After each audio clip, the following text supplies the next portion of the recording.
Hello students, আশা করি প্রত্যেকে শুনতে পাচ্ছ, দেখতে পাচ্ছ। সকলকে ওয়েলকাম করছি আমাদের official YouTube channel text book super coaching বাংলাতে। আমি রয়েছে তোমাদের সঙ্গে দিব্যেন্দু স্যার। অলরেডি তোমরা থাম্বনেল দেখে বুঝে গেছো যে কি কারণের জন্য এই ভিডিও। একদম ঠিক শুনছো। আশা রাখতে পারি আমার প্রত্যেকটা স্টুডেন্ট যারা এনটিপিসি নিয়ে প্রিপারেশন করছো বা বলা ভালো রেলওয়ে নিয়ে প্রিপারেশন করছো, তারা অলরেডি ফর্ম ফিল আপ শুরু করে দিয়েছো। এনটিপিসি গ্র্যাজুয়েট এবং আন্ডার গ্র্যাজুয়েট, যে গ্র্যাজুয়েটের ফর্ম ফিল আপ শুরু হয়েছে 21 তারিখ থেকে এবং আন্ডার গ্র্যাজুয়েট শুরু হয়েছে আজ থেকে।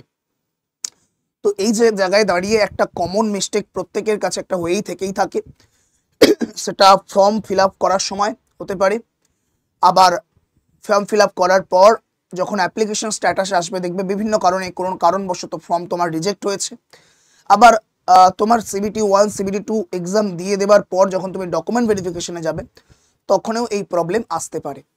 তো এই জন্য তোমাদের এক্স্যাক্টলি একটা ইম্পর্টেন্ট ভিডিও হতে চলেছে, যে ভিডিওতে আমি ডিসকাস করার চেষ্টা করব যে তোমার কোন কোন ডকুমেন্টসগুলো একদম ফর্ম ফিল আপ থেকে আপ টু সিলেকশন পর্যন্ত ইম্পর্টেন্ট। এই ডকুমেন্টসগুলো তোমার কাছে থাকলে খুব ভালো, না থাকলে অবশ্যই একটা জায়গায় তোমরা কালেকশন করে রেখে দিও। ওকে, চলো তো পুরো জায়গাটাকে একদম A to Z দেখার চেষ্টা করব। আমি একদম প্রথম থেকে বলার চেষ্টা করব। আমি এখানে ধরে নেব যে তোমরা কখনো এনটিপিসির ফর্ম ফিল আপ করোনি, সেটা গ্র্যাজুয়েট হোক কি আন্ডার গ্র্যাজুয়েট, বা আমি ধরে নেব যে তুমি কোনো রেলওয়ে ফর্ম ফিল আপ করোনি। তো ওভারঅল সেই জায়গা থেকে আমি তোমাদের পুরো জায়গাটাকে কনভে করার চেষ্টা করব। দেখো, প্রথমত তোমরা যারা এনটিপিসির ফর্ম ফিল আপ বা রেলওয়ে ফর্ম ফিল আপ করবে বা করছো, তাদের প্রত্যেকে কি করতে হয় না, অবশ্যই করে অফিসিয়াল ওয়েবসাইটে যেতে হয়। রেলওয়ে যেখান থেকে ফর্ম ফিল আপ করতে হয়, সেই অফিসিয়াল ওয়েবসাইটে যাওয়ার পর আমাদের কি করতে হয়, লগ ইন করতে হয়। লগ ইন কারা করবে না, যাদের আগে রেজিস্ট্রেশন করা হয়ে গেছে, যারা পুরাতন স্টুডেন্ট, যারা আগে ফর্ম ফিল আপ করেছো কোনো পার্টিকুলার এক্সামের, সেটা রেলওয়ের যে কোনো এক্সাম হতে পারে, ALP হতে পারে, টেকনিশিয়ান হতে পারে, যে কোনো এক্সাম হতে পারে। যাদের আগে থেকে রেজিস্ট্রেশন করা আছে, অ্যাকাউন্ট খোলা আছে, তারা লগ ইনে ক্লিক করবে। লগ ইনে ক্লিক করে log in with Aadhaar card দিয়ে লগ ইন করে অ্যাকাউন্টটা রিওপেন করবে। আর যাদের আলটিমেটলি নতুন রেজিস্ট্রেশন হবে, তারা কি করবে, ক্রিয়েট অ্যান অ্যাকাউন্টে ক্লিক করবে। ক্রিয়েট অ্যান অ্যাকাউন্টে ক্লিক করার পর ওকে এরকম একটা ইন্টারফেস আসবে। ওকে করে এই যে তোমরা দেখতে পাচ্ছ country, Matlab country of nationality, তোমার কান্ট্রি কি সেটা তোমাকে চুজ করতে হবে। দেন তোমার ফুল নাম দিতে হবে, সেটাকে ভেরিফাই করতে হবে। তোমার ডেট অফ বার্থ দিতে হবে, সেটাকে ভেরিফাই করতে হবে। তোমার জেন্ডার দিতে হবে, তোমার জেন্ডারকে ভেরিফাই করতে হবে। তোমার ফাদার নাম দিতে হবে, দেন ভেরিফাই করতে হবে। মাদার নাম ভেরিফাই করতে হবে। তারপর তোমার ইমেল আইডি দিতে হবে, মোবাইল নাম্বার দিতে হবে, সেটাকে ভেরিফাই করতে হবে। এবং মোবাইল নাম্বারে ইমেল আইডিতে একটা করে পাসওয়ার্ড যাবে, সেই পাসওয়ার্ডগুলো এখানে দিতে হবে। দেন তোমাকে একটা ক্যাপচার কোড দিতে বলবে, সেই ক্যাপচার কোডটা দিয়ে পাসওয়ার্ড দিয়ে তোমাকে কনফার্ম পাসওয়ার্ড করে preview and create an account করতে হবে। তো এই হচ্ছে ব্যাকগ্রাউন্ড, মতলব ছোটো ছোটো জিনিসপত্র। তো এটা করার জন্য আমাদের কী কী ডকুমেন্টস লাগবে একদম A থেকে Z পর্যন্ত পুরো জায়গাটা আমরা দেখার চেষ্টা করবো। দেখো, মূলত কী কী লাগবে আমাকে প্রত্যেকে বলো, যারা এখানে ক্লাসটা এই মুহূর্তে দেখছো, কারা কারা বিভিন্ন ফর্ম ফিল আপ করেছো। মানে এনটিপিসি তো অবশ্যই করবে, এর আগে ALP হয়ে গেছে, টেকনিশিয়ান হয়ে গেছে, তোমরা কি সেই ফর্ম ফিল আপ করেছো?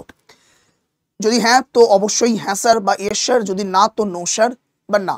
ওকে, তো ফর্ম ফিল আপ এই মুহূর্তে যারা আছো আমাকে এটাও বলবে কারা কারা এনটিপিসি স্টুডেন্ট আছো যারা ফর্ম ফিল আপ করে ফেলেছো, কোনো জায়গায় কোনো প্রবলেম হয়নি, তো এটা আমায় বলবে।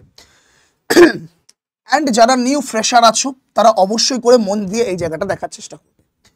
কি করব, আমাদের কি কি ডকুমেন্টস লাগবে এই জায়গাটাকে পুরোটা ক্রিয়েট অ্যান অ্যাকাউন্ট করে প্রসেস করার জন্য কি কি ডকুমেন্টস লাগবে না, অবশ্যই করে। আচ্ছা, কিভাবে ফর্ম ফিল আপ করতে হয় সেটার জন্য ভিডিও আলাদা রকম আসবে, তোমাদের প্রত্যেক শেয়ার করে দেবেন, ডেফিনেটলি সেটাকে একটু দেখে নেওয়ার চেষ্টা করো।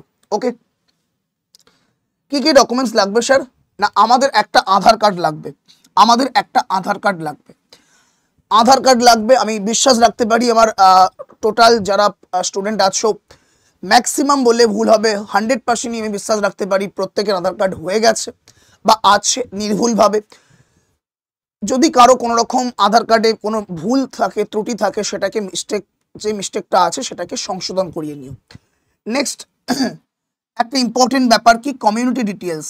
এই জায়গাটা খুব ইম্পর্টেন্ট। কমিউনিটি ডিটেলসের ব্যাপারটা কি না, তুমি কোন ক্যাটাগরির মধ্যে পড়ছো, SC ST OBC, কোন ক্যাটাগরির মধ্যে পড়ছো, এই জায়গাটা নিয়ে একটা প্রবলেম ক্রিয়েট হয়েই থাকে। আচ্ছা একটা মিনিট আমাকে টাইম দাও তো, 1 মিনিট, জাস্ট মিনিট।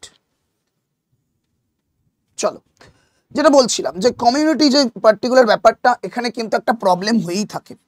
কেন হয়ে থাকে না, আমরা জেনে থাকি যে এক্স্যাক্টলি মূলত আমাদের এই 4টে মেন কাস্ট রয়েছে, তাই তো। একটা যেটা কাস্ট আমরা লিখিনি, সেটা আমি লিখিনি ইচ্ছা করি, কারণ সেটা আমাদের এখানে জরুরি নয়। ইউআর, কারণ ইউআর মতলব আনরিজার্ভ, ইউআর মতলব আনরিজার্ভ।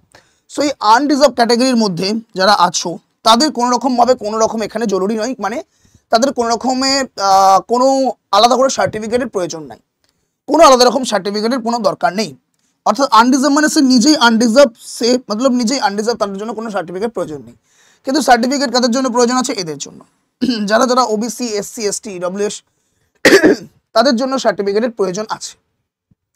এখানে প্রবলেম ক্রিয়েটটা কারা বা কোন ক্যান্ডিডেট বেশি পড়ে, দেখো এসসি এসটিদের জন্য যারা সার্টিফিকেট বানাবে তাদের তো সার্টিফিকেটের ভ্যালু অ্যাকচুয়ালি লাইফলেস, মতলব সরি তোমার লাইফ টাইম, লাইফলেস না সরি মাফ করবে, লাইফ টাইম। কিন্তু এই ওবিসি সার্টিফিকেট কিন্তু ভ্যালু লাইফ টাইম থাকে না। ওবিসি সার্টিফিকেট ম্যাক্সিমাম তোমার 3 বছর তোমার কিন্তু থাকে, 3 বছর থাকে। তো আমি প্রত্যেককে বলবো যাদের ওবিসি সার্টিফিকেট আছে, যদি 3 বছরের বেশি হয়ে যায় তারা অবশ্যই করে সেটাকে রিনিউ করিয়ে নেবে। আর এসসি এসসি সার্টিফিকেট তো লাইফ টাইম, নো ইস্যু। আচ্ছা এখানে একটা ছোট্ট জিনিস বলে দিই, তোমাদের এই যে সার্টিফিকেটটা লাগবে, এই সার্টিফিকেটটা অবশ্যই সেন্ট্রাল গভর্নমেন্টের হওয়া দরকার। আই রিপিট এগেন, এই সার্টিফিকেটটা অবশ্যই করে সেন্ট্রাল গভর্নমেন্টের হওয়া দরকার, মানে যেটায় লেখা থাকবে বা যেটায় তোমার সিল করা থাকবে যে exactly government of India, government of West Bengal কিন্তু নয়। কেন বলবো অনেকে, তুমি যারা স্টেট গভর্নমেন্ট এক্সাম দিচ্ছ সেখানে স্টেট গভর্নমেন্টের কাস্ট সার্টিফিকেট কাজে লাগবে, তোমরা যারা সেন্ট্রাল গভর্নমেন্টের এক্সাম দিচ্ছ সেখানে সেন্ট্রাল গভর্নমেন্টের অবশ্যই করে কাস্ট সার্টিফিকেট কাজে লাগবে। তো সেই জন্য তোমাদের প্রত্যেককে এটাই বলার যে এক্স্যাক্টলি চেষ্টা করো সেন্ট্রাল গভর্নমেন্টের এসসি এসটি বা ওবিসি সার্টিফিকেটটাকে বানিয়ে নেওয়ার জন্য। ম্যাক্সিমাম ওবিসি সার্টিফিকেটের ভ্যালিডেশন 3 বছর, 3 বছরের বেশি হয়ে গেলে সেটাকে রিনিউ করিয়ে নাও। আর এসসি এসটি একবার করলে সেটা তো লাইফ টাইম ভ্যালিডিটি থেকেই যায়। আর ইডব্লিউএস চেষ্টা করবে 2024-25 মতলব 2025-এর যে পার্টিকুলার তোমার ফিনান্সিয়াল ইয়ার, সেই 2025-এর যে ফিনান্সিয়াল ইয়ার এপ্রিল মাস, তাই তো, সেই 2025-এর ফিনান্সিয়াল ইয়ারের যে সার্টিফিকেট, সেই সার্টিফিকেটটা তোমরা বানিও।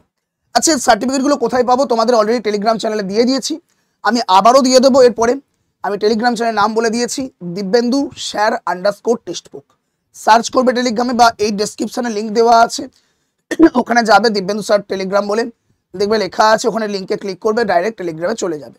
আমি এদের যে পিডিএফ, এদের যে অ্যানেক্সচার, অরিজিনাল যে রেলওয়ে যে নোটিফিকেশন দিয়েছে তার যে অ্যানেক্সচার, সেটা আমি টেলিগ্রামে দিয়ে দেবো। ওকে আচ্ছা এবার দেখো আমরা সার্টিফিকেট নিয়ে বললাম। আচ্ছা একটা ব্যাপার এখানে মাথায় রাখবে, 10th লেভেল মার্কশিট প্রয়োজন আছে। কেন না, তুমি এখানে যা কিছু ডিটেলস পুট করবে না, যা কিছু ডিটেলস পুট করবে সবটাই কিন্তু 10th লেভেল মার্কশিট অনুযায়ী, খুব ইম্পর্টেন্ট। 10th লেভেল মার্কশিট অনুযায়ী নাম, 10th লেভেল মার্কশিট অনুযায়ী তোমার বাবার নাম, মায়ের নাম, সমস্ত কিছু 10th লেভেল মার্কশিট অনুযায়ী কিন্তু হবে। মাথায় রাখবে 10th level admit card also, Matlab like this, এটা কিন্তু মাথায় রাখবে। যদি 10th লেভেল এই পার্টিকুলার জায়গায় কোনো রকম ভুল থাকে তো সেটাকে সংশোধন করিয়ে নেওয়ার চেষ্টা করবে। যদি সংশোধন করিয়ে নিতে দেরি হয় তো যেটা সংশোধনের ব্যাপার আছে সেটা যদি টাইম টেকিং হয় তাহলে চেষ্টা করবে সঠিকটা দিয়ে ফর্মটা ফিল আপ করে এক্স্যাক্টলি এটা সংশোধনের জন্য দিয়ে দেওয়ার। তারপরও দেখলে যখন ডকুমেন্ট ভেরিফিকেশন এলো এর সংশোধন এখনো হয়নি, কথার কথা বলছি, নাও তো হতে পারে, তো সেক্ষেত্রে তুমি এফিডেভিট, যে কোর্টের এফিডেভিট হয় সেই এফিডেভিট দিয়ে দেবে, কাজ চলে যাবে। ওকে আচ্ছা এবার দেখো এখানে তোমাকে কিন্তু অনেকের একটা ভুল ধারণা থাকে, স্যার এখন কি ওবিসি সেন্ট্রাল ফরম্যাট লাগবে? ওবিসি সেন্ট্রাল ফরম্যাট কোনো রকম ভাবে তোমার ফর্ম ফিল আপ করার সময় প্রিন্ট আউট লাগবে না, কিন্তু এই যে ওবিসি সেন্ট্রাল ফরম্যাটটা বানাবে এদের একটা নির্দিষ্ট নাম্বার হয়, ওই নাম্বারটা তোমাকে কিন্তু অবশ্যই করে প্রয়োজন আছে, কারণ নাম্বারটা তোমাকে ফর্ম ফিল আপ করার সময় দিতে হবে। বোঝা গেল? আশা রাখতে পারি A to Z আমরা ক্লিয়ার করতে পেরেছি। এবার দেখো এবার আমরা চলে যাব আর একটা ব্যাপারে, অ্যাক্ট অ্যাপ্রেন্টিসশিপ। যখন তুমি ফর্ম ফিল আপ করতে যাবে তুমি অ্যাক্ট অ্যাপ্রেন্টিসশিপ মানে বিভিন্ন স্টুডেন্ট অ্যাপ্রেন্টিসশিপ করে থাকো, তো যারা অ্যাপ্রেন্টিসশিপ করে থাকো, করেছো বা করা আছে, তারা ইয়েস করবে, যারা করা নাই নো করবে, কোনো সমস্যা নেই। অ্যাকচুয়ালি এই একটা অ্যাপ্রেন্টিসশিপে গ্রুপ ডিরা খুব সুযোগ পায়, মানে গ্রুপ ডি এক্সামে খুব সুযোগ পাওয়া যায়, বাট এখানে সেই রকমভাবে কোনো রকম কোনো সুযোগ নেই। আচ্ছা, ব্যাংক ডিটেলসটা কিন্তু খুব ভালোভাবে ভরার চেষ্টা করবে। এখানে একটা ছোট্ট তোমাকে ইনফরমেশন দিয়ে রাখি, বেশ কিছু জায়গা থেকে একটা এরকম ইনফরমেশন এসেছিল, যদিও সেটা নন বেঙ্গলি, বাট তবু আমার অ্যাজ এ টিচার তোমাকে শেয়ার করাটা দরকার। যে কোনো জায়গায় তোমরা সাইবার ক্যাফেতে ফর্ম ফিল আপ করতে গেছো, যিনি ফর্ম ফিল আপ করছেন তিনি কিন্তু তার ব্যাংক ডিটেলস দিয়ে দিচ্ছে, কারণ ব্যাংক ডিটেলস তোমার এখানে আর কোনো কাজে লাগবে না, একবার দিলে যখন ওটাই লাস্ট। তো এটা দেখে নেওয়ার চেষ্টা করবে যারা সাইবার ক্যাফে থেকে ফর্ম ফিল আপ করছো, যে এক্স্যাক্টলি তোমার ব্যাংক ডিটেলসটা ঠিক আছে কিনা। যদি এটা দেখার ব্যাপার নয়, বাট যেহেতু কাজ চলছে বিভিন্ন জায়গা থেকে বিভিন্ন রকম আওয়াজ আসছে, সেই জন্য আমি তোমাকে বলে রাখলাম, এটা একটু তোমরা দেখার চেষ্টা করো, ঠিক আছে। আচ্ছা, 10th পাসের রোল নাম্বার প্রয়োজন আছে, 10th পাসের যে ইয়ার, মতলব 10 যেদিনকে তোমরা 10th পাস করেছো, যেদিন রেজাল্টটা তোমরা পেয়েছো, সেই ডেটটাও কিন্তু দরকার আছে, অর্থাৎ 10th পাস সার্টিফিকেটটা খুব ইম্পর্টেন্ট। এছাড়াও তোমরা যদি 12th পাসের যে এক্সামটা দেবে, তার জন্য 12th পাস সার্টিফিকেট অ্যান্ড গ্র্যাজুয়েশনের জন্য গ্র্যাজুয়েট, তো এগুলো কিন্তু অবশ্যই করে প্রয়োজন আছে। ওকে, যেগুলো বলবো সেগুলো ছাড়া অন্য কোনো ডকুমেন্টস প্রয়োজন নাই। ওকে, আচ্ছা, এরপর কি যেটার জন্য ম্যাক্সিমাম রিজেক্ট হয় স্টুডেন্টের, সেটা হচ্ছে ফটো সিগনেচার। এক্স্যাক্টলি সেই জায়গায় আমরা আসবো। ফটো সিগনেচার, দেখো এই ফটোর ব্যাপারটা 90% স্টুডেন্টের যে তোমার 80 to 90% স্টুডেন্টের যে তোমার রিজেক্ট হয় ফর্ম, তার মেইন রিজন হচ্ছে photo and signature. Photo always মাথায় রাখবে ব্যাকগ্রাউন্ড হোয়াইট হতে হবে, হোয়াইট হতে হবে। চশমা পরে কিন্তু তোমার ছবি তোলা যাবে না, মানে গ্লাস রাখা যাবে না অবশ্যই করে। এর সঙ্গে সঙ্গে মাথায় যে ক্যাপ সেটা রাখা যাবে না, কানগুলো যেন মোটামুটি ভালোভাবে দেখা যায়, ঠিক আছে। একদম স্ট্রেট ফরওয়ার্ড ছবি তুলবে, কোনো রকম পোজ দিয়ে নয়, এরম করে তারপর এরম করে আসা বিলকুল নেই, নর্মাল ছবি তুলবে স্ট্রেট ফরওয়ার্ড একদম হোয়াইট ব্যাকগ্রাউন্ডে। ওকে, আচ্ছা, সিগনেচার অবশ্যই করে চেষ্টা করবে ব্ল্যাক ইঙ্কে, মানে কালো কালি বল পেনে করার জন্য চেষ্টা করবে। অ্যান্ড সিগনেচারটা কিন্তু হ্যান্ডরাইটিং হবে, হ্যান্ডরাইটিং হবে।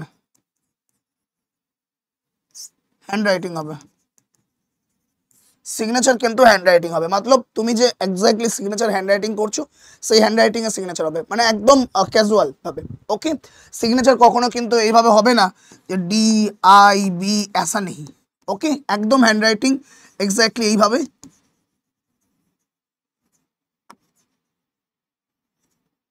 Like this. আমি আমার সিগনেচারটা এইভাবে যেমন করলাম, ঠিক এই রকম ভাবে হ্যান্ডরাইটিং হবে, মানে তোমার যেমন নর্মাল তুমি লেখো। ওকে, আচ্ছা, এই যে পার্টিকুলার মোবাইল নাম্বার, অলসো একটা লিখে রাখো ইমেল। এই মোবাইল নাম্বার এবং ইমেলটা এমন দেবে যেটা সব সময়ের জন্য সচল, অন্তত সিলেকশন না আসা পর্যন্ত এই ইমেল নাম্বার, ইমেল আইডি এবং মোবাইল নাম্বার কিন্তু হারানো যাবে না, মাথায় রাখবে। এই দুটো জিনিস খুব ইম্পর্টেন্ট। ওকে, বোঝাতে পারলাম তো? এই দুটো জিনিসও কিন্তু একদম সামনে নিজের কাছে রেখে দেওয়ার চেষ্টা করবে। ওকে, তো আশা রাখতে পারি A to Z পুরো জায়গাটা তোমাকে আমি ক্লিয়ার করতে পেরেছি। এই ডকুমেন্টসগুলো তোমার কাছে রাখো এবং চেষ্টা করো একদম সঠিকভাবে ফর্মটা ফিল আপ করার। না হলে প্রথম কথা হচ্ছে ফর্ম মডিফাই করতে গেলে, মানে এডিট উইন্ডো নিশ্চয়ই থাকবে, ওখানে করতে গেলে তোমাকে 250 টাকা করে পে করে এডিট করতে হবে। দ্বিতীয় কথা হচ্ছে তোমাকে এমন কিছু জিনিস চলে আসবে ফর্ম ফিল আপ করার সময় যেগুলো তুমি শোধরাতে পারবে না, তোমার কাছে হয়তো ডকুমেন্টস থাকবে না। বিশেষ করে কাস্ট সার্টিফিকেটের ব্যাপারটা একটু দেখার চেষ্টা করো, ঠিক আছে। যদি কোনো জায়গায় কোনো রকম কোনো কনফিউশন থেকে থাকে আমাকে বলো, আমি চেষ্টা করবো সেই কনফিউশনটা নিয়ে ভিডিও করে দেওয়ার। ওকে, তোমরা জানো যে NTPC গ্র্যাজুয়েট, আন্ডার গ্র্যাজুয়েট তোমাদের কাছে নোটিফিকেশন চলে এসছে। আমি বিশ্বাস রাখতে পারি প্রত্যেকে একদম রেডি হওয়ার সেই মোডে রয়েছে। তোমরা এটাও জানো যে আগামী পরশুদিন টেক্সট বুক তোমাকে এক্স্যাক্টলি NTPCর ব্যাচ উপহার দিয়ে দিয়েছে। গত বছরে এক্স্যাক্টলি কি পরিমাণে তোমরা দেখেছো যে আমরা তোমাদের মতো ছোট্ট ছোট্ট ভাই বোনদের এক্স্যাক্টলি প্রিপেয়ার করতে পেরেছি, এবং ম্যাক্সিমাম স্টুডেন্টের কাছ থেকে 95% স্টুডেন্টের কাছ থেকে তোমরা এটাই শুনতে পারবে রিজনিংয়ে, as a reasoning teacher 30 out of 30, 30 out of 30, 30 out of 29, 30 out of 28, like this. এর নিচে তো একদমই নয়। তো এবারেও সেই পন্থা জারি থাকবে, আশা রাখতে পারি অবশ্যই করে তোমরাও সেই প্রিপারেশনে তাদের প্রতি উদ্বুদ্ধ হয়ে তোমরাও এগিয়ে এসো। নিজের প্রিপারেশনটাকে করার জন্য টেক্সট বুকের তরফ থেকে তোমরা যে ব্যাচ পেয়ে গেছো, কিছুদিন আগে লঞ্চ হয়ে গেছে, তোমরা জানো নিউ ব্যাচ, একদম ফ্রেশ ব্যাচ, প্রথম থেকে শুরু করার জন্য ফাউন্ডেশন থেকে একদম আপ টু তোমার অ্যাডভান্স লেভেল পর্যন্ত প্রগতি ব্যাচ। এই ব্যাচটায় অবশ্যই করে স্টার্ট হবে এক সপ্তাহের মধ্যেই ক্লাস, বেসিক থেকে ব্রিলিয়ান্স পর্যন্ত। আমি প্রত্যেককে বলবো এই নাম্বারটায় হোয়াটসঅ্যাপ করে নাও, হোয়াটসঅ্যাপ করে বলবে স্যার আমি এনটিপিসি ব্যাচ নিতে চাইছি, তোমার কাছে ডাইরেক্ট লিঙ্ক চলে যাবে, তুমি পারচেস করে নিতে পারবে, ঠিক আছে। তো এই হলো ব্যাচের নাম, ব্যাচের এনরোল হওয়ার মোবাইল নাম্বার 7063190882। এখানে টেক্সট করে বলবে স্যার আমি এনটিপিসি ব্যাচ নিতে চাইছি, ঠিক আছে। ওকে, আচ্ছা এখানে স্যার ব্যাচের সঙ্গে সঙ্গে আর কি পাবো? এনটিপিসি ব্যাচের সঙ্গে সঙ্গে তোমরা গ্রুপ ডি ব্যাচটাও পুরোপুরি পেয়ে যাচ্ছ, একদম ঠিক শুনছো, গ্রুপ ডি ব্যাচটাও পুরোপুরি ফ্রিতে পেয়ে যাচ্ছ। অ্যান্ড সাথে করে গত বছর হয়ে যাওয়া এনটিপিসির রেকর্ডিং ব্যাচগুলো, সেগুলো তোমরা ফ্রিতে পেয়ে যাচ্ছ। অ্যান্ড সাথে করে প্রিভিয়াস ইয়ার কোয়েশ্চেনের মতো করে স্টার্ট করে A to Z unlimited mock test, railway regarding সমস্ত কিছু পুরোপুরি ফ্রিতে পাচ্ছ, মানে Testbook Pass Pro Max free. Okay, তাহলে তুমি ব্যাচ পাচ্ছ এনটিপিসি, তার সঙ্গে সঙ্গে group D batch free, NTPC recording batch free, and mock টেস্টের জন্য Testbook Pass Pro Max free. এত কিছু দিয়ে একটা লিমিটেড প্রাইসে তোমরা কিন্তু পুরো ব্যাচটা পেয়ে যাচ্ছ। এই কদিনের জন্য অফারটা রয়েছে, এই নাম্বারে হোয়াটসঅ্যাপ করে তোমরা লিঙ্কটা চেয়ে নিও।